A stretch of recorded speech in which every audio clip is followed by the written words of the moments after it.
Hi everyone, so in your news this week we have NASA's Orion mission has finally launched, the New Horizons mission to Pluto has finally woken up, and electric eels can use electricity to manipulate their prey.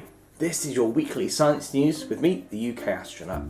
So this week saw the launch of NASA's latest spacefaring vehicle, the Orion spacecraft. Now it's supposed to launch on Thursday, but there were some problems with the wind and some technical issues as well, so it had to be delayed till Friday. But on Friday there was a nice successful launch. Now Orion went really high up above the Earth, around 6,000 kilometers above the Earth's surface. Now to put it in perspective, that's around 10 times higher than the International Space Station is. This is really high. Once up there, it deployed and then it came back down after about 4 hours and parachuted and landed just off the coast of Mexico. So it's a successful flight in the end, which is really good. If you haven't heard of Orion before, what it's going to be doing is Orion is sort of the successor to things like the Space Shuttle and sort of other rockets that NASA's done recently. And what its aims are going to be is to take a person onto the surface of an asteroid and then eventually take people onto the surface of Mars. So this spacecraft is incredibly important because it's basically going to decide human space travel by NASA for the next 20 or 30, 50 years. So to see it having a successful flight is a very good thing. So you might have to think really hard to remember back to the launch of the NASA mission New Horizons, specifically because it happened 8 years ago. However, in the mission now is when all the interesting things are beginning to happen. So if you haven't heard of New Horizons before, it's a NASA mission that's going to be studying Pluto. Now when it launched, Pluto was still a planet, but since then it's been reclassified as a dwarf planet. But it's still the same thing, it's still studying it, and it's still going to be really interesting to study it. Now, because it takes so long to get to Pluto, 8 years, and the spacecraft is just running off of its batteries. So what they decided was they'd put it into a hibernation mode. This means that most of the systems shut down on it, it still relays some stuff back, and it's still going to be travelling there. But what happens is it turns off most of its electrical instruments, and so it saves electricity and power so that it can use it when it's actually there.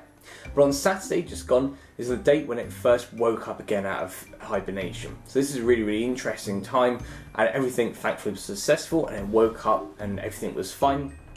And so it's now 7 months away from Pluto.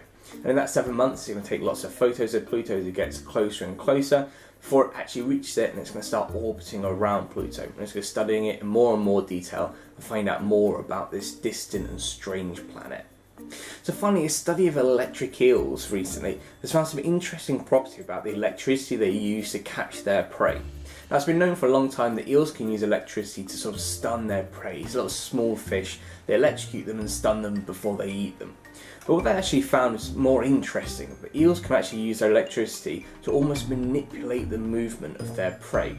Now, this doesn't mean they can just make them stand there and dance and do strange things like this, but actually what they observed was if there's a small fish hiding somewhere, the eels could use their electricity to manipulate the fish. So as it electrocuted, it moved all its muscles and wriggled out from wherever it was hiding, making it a lot easier for the eel to see it.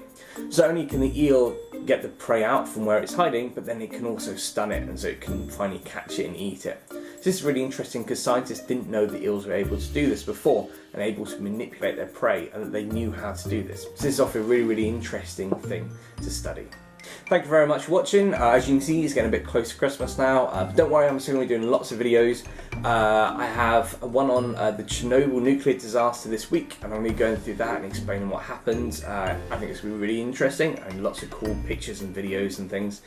And then in the run up to Christmas, I still have my weekly science news and a couple of cool videos that are sort of like a Christmas scientific theme, so watch out for those.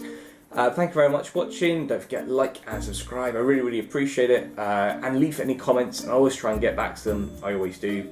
And check me out on Twitter at UKAstroNut, but otherwise thanks for watching guys, and I'll see you all soon.